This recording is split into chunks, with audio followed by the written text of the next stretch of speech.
इसका वास्तविक कर्म क्या? जिस वाणी की अभिव्यक्ति के माध्यम से हम सुर और स्वर दोनों को अभिव्यक्ति द्वारा प्रस्तुत करते हैं, इसका सांसारिक अर्थ तो हमें मालूम है, लेकिन आध्यात्मिक परिचय क्या?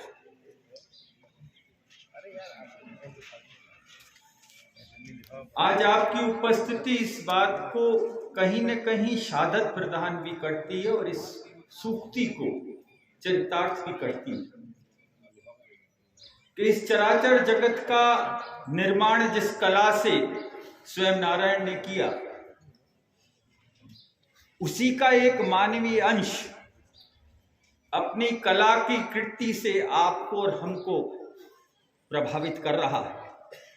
और आज उस प्रभाव से ओतप्रोत होकर हम अपने ही परिवार की उस बच्ची का स्वागत करते हैं, अभिनंदन करते हैं।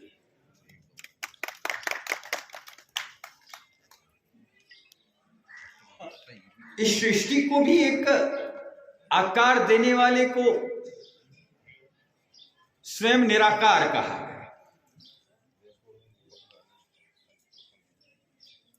मन की भावना, जिंदगी में जो कुछ भी अपने सामने हो रहा है उसको अनुभव करना, उसको मनन करना और फिर अपने हाथों द्वारा उसको स्वरूप प्रदान करना, ये निराकार से आकार का परिवर्तित जीवन है।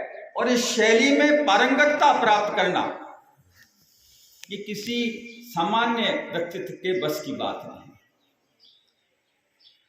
आज उस गरिमा युक्त मर्यादित शैली को प्राप्त कर कर जिस मुकाम पर ये बच्ची पहुंची, आज हम सबको इस बात का गर्व है कि इस भारत की धरा पर उसकी संस्कृति का उपादान करने के लिए इसने अपने जीवन का प्रारंभिक समय कला की कृति को प्रस्तुत करने में लगाया है। और हमें इस बात का फक्र है कि ये हमारी परिवार की बेटी है। इस भारतीय संस्कृति के जननी के स्वरूप में एक शेखावाटी की इस बेटी ने अपने संस्कार को संपूर्ण रूप से प्रतिपादित करने का जो सत्कर्म किया है, मैं चाहता हूं कि अपने हाथों द्वारा इस संस्कारित जीव को आप करतल ध्वनि से इसका स्वागत करें और उसका अभिनंदन करें।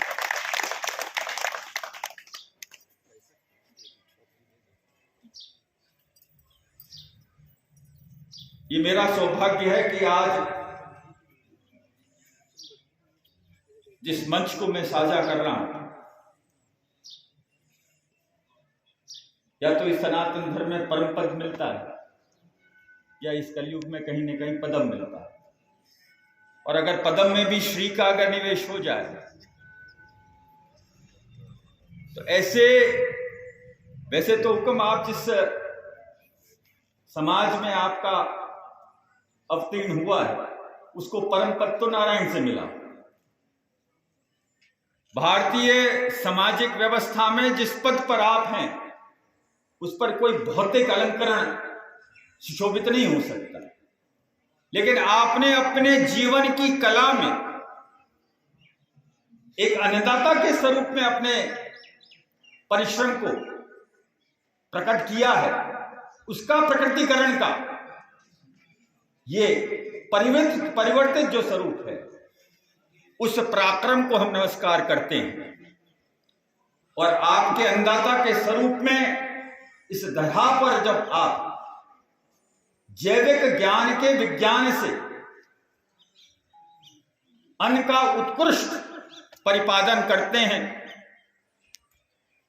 वैसे लगता है कि इस कलयुग में कहीं न कहीं सृष्टि के निर्माण में नारायण से इतनी ज्यादा परिवर्तित हुई कि सनातन धर्म के अनुयायी जिसके मुख से वेद आना चाहिए, आज वो धरा से वेद उत्पन्न करवाकर इस जनता के उदर पूर्ति का संसाधन पवित्र कीर्ति के स्वरूप में प्रस्तुत कर रहा है। मैं आपका भी स्वागत करता हूं, अभिनंदन।